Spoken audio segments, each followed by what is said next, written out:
สบายดีสบายดีพี่น้องสบายดีหมู่เพื่อนเห็นบ่ละ ต้นมะขามข่อยต้นนี้สูงนะนะเอามาใส่ถังใหม่มาต้นที่สองต้นนี้มันมี2 ต้นเนาะอยู่น้ำกันบ่อยากแยกเพิ่นออกกันคิดว่าคันแยกระยานมันหักมันขาดเนาะก็เลยบ่ได้แยกก็เลยมาใส่ถังเดียวกันไก่กันเพราะว่ามี2 ถังเขามาใส่น้ำกันนะงามบ่พี่น้อง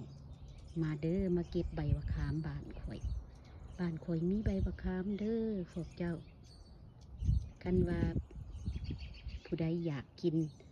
ใบมะขามนั่นนะมาเด้อ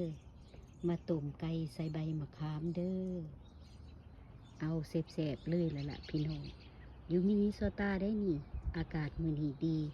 คือเลยมาย่ายให้เบิ่งเนาะ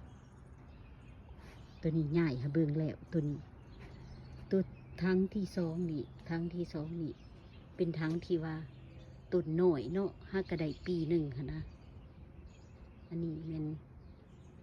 ตัวที่2ตัวนี้สิเก็บง่ายเนาะพี่น้องเนาะเพราะว่ามันต่ำก็เลยมาหย่ายใส่กันโอเคมาเก็บเด้อใครอยากเก็บใครอยากได้มาเด้อ welcome